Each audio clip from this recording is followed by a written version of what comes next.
बिस्मिल्लाहिर्रहमानिर्रहीम। अस्सलाम वालेकुम नाज़रीन। आज मैं आपको बालों की ग्रोथ के लिए, बालों को शाइनी बनाने के लिए, कुदरती लंबा और घना बनाने के लिए एक बेहतरीन कुदरती टिप बताने जा रही हूँ, जिसको आप मेरे बताए हुए तरीके के मुताबिक तैयार करेंगे और फिर आप इसको इस्तेमाल करेंगे। इंशाल्लाह इस टिप के इस्तेमाल से आपके बाल जो हैं लंबे भी हो जाएंगे, घने भी हो जाएंगे और कुदरती तौर पर सिल्की भी हो जाएंगे।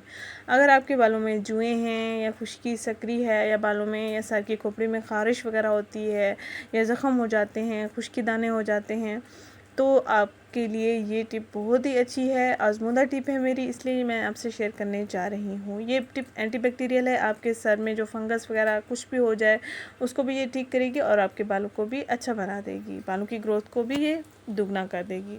नाज़रीन, आपने करना ये है कि जैसे कि आपको वीडियो में नज़र आ रहा है, नीम के पत्ते लेने हैं तकरीबन 1 प्याली, या आप हाथ की मुट्ठी का अंदाज़ा लगा सकते हैं। 2 हाथ की मुट्ठी आपने नीम के पत्ते ले लेने हैं।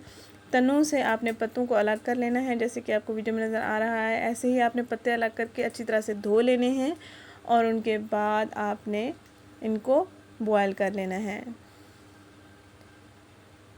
तकरीबन 5 मिनट के लिए आपने इसको बॉयल करना है 1 लीटर पानी में, और उसके बाद आप इन पत्तों को छान लेंगे और जो पानी बच जाएगा उसको आपने अपने बालों में लगाना है, बालों को वॉश करना है। सिंपली आपने इस पानी से बालों को वॉश कर लेना है।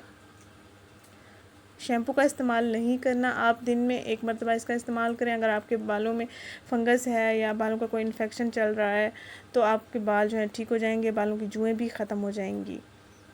ये बालों की ग्रोथ के लिए और बालों के जर्म्स को ख़त्म करने के लिए बहुत ही अच्छी टिप है। आप इसको लाजमी आजमाएं। कुदरती टिप है, कुदरती चीज़ों से बालों की ग्रोथ अच्छी होती है और कोई साइड इफ़ेक्ट्स भी नहीं होते। नीम के पत्ते बालों की ग्रोथ के लिए बहुत ही अच्छे होते हैं। अगर ये वीडियो आपको पसंद आई है तो इसको लाइक करें। शुक्रिया। हर उम्र की लड़कियां और ख़वातीन इसका इस्तेमाल कर सकते हैं। गर्मियों के लिए ये ख़ास टिप है, सर्दियों में भी आप इसका इस्तेमाल कर सकते हैं। शुक्रिया। अल्लाह हाफ़िज़।